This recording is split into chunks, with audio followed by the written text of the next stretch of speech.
Bum, ba-dum, bum, bum. Welcome back to Bjjbrick Quick.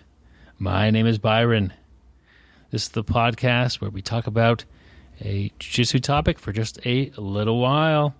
Today, air conditioning or open windows. I'm here in Kansas, which is in the middle of the United States, in the Great Plains, and it's hot. We have many days that are above 100 degrees Fahrenheit here in Kansas summertime. It's just hot. I've had both training environments.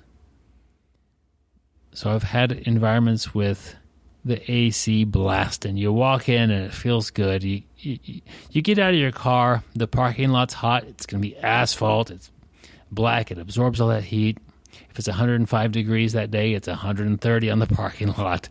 So you quickly get as fast as you can into the gym and the AC's blowing. It feels good.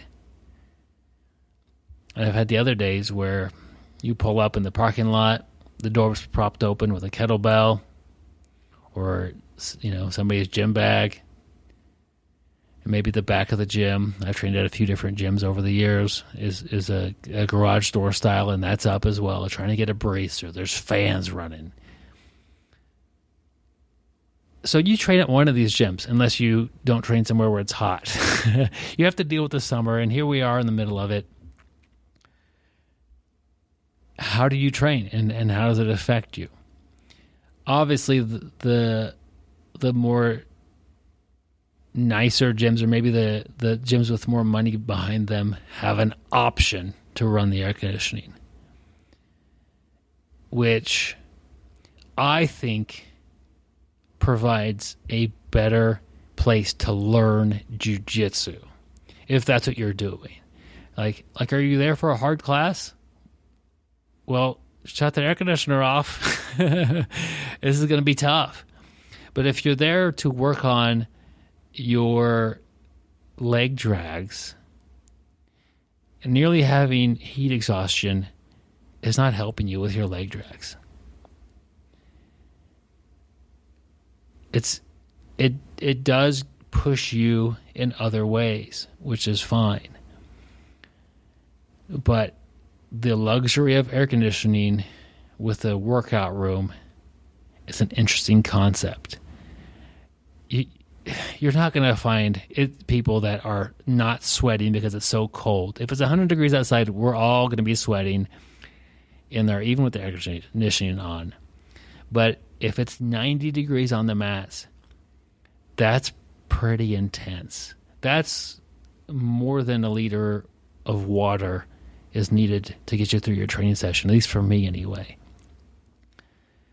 And, I think about this sometimes, and because people like challenges, and I enjoy challenges as well, and maybe it would be interesting to one day a month, or maybe one day a week, maybe like on a Friday, or I don't know what, to say this is going to be a hot jiu-jitsu class. We're not going to turn the air conditioning on, and see if nobody shows up because we're all used to it, or to see if everybody shows up because this is going to be intense and I don't want to miss this, and this is a different type of jiu-jitsu.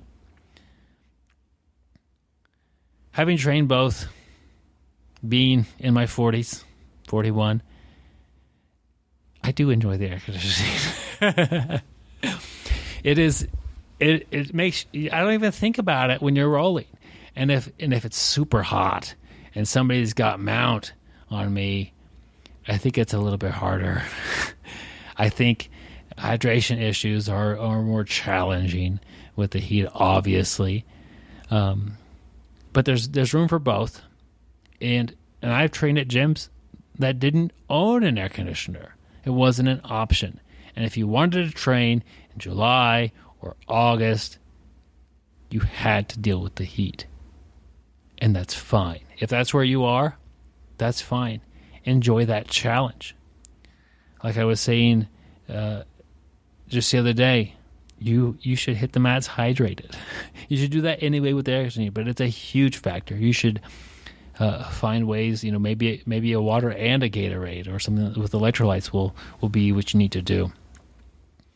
But I'd be interested to hear what you're training in and how that's going. And maybe you're a gym who has had air conditioning and now that we're a little deeper in the summer, it breaks one day. And does your coach cancel class? Or do we have class and nobody shows up? Or is it one of the most fun, crazy classes where it's really hard and people that do jiu-jitsu enjoy challenges? Show up. Comment on our Facebook page. This will be a post, AC or open windows. Comment on that one. I'd like to hear about you guys and what you're training in.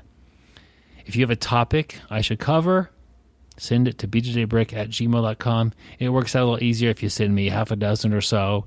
That way I'm not having to add one comment all the time. But however you send it, I appreciate it. They are fun. Bjjbrick is Patreon supported. The full episodes are Patreon supported. The quick episodes, they're on the house. So thanks for listening, guys, and stay sweaty, my friends.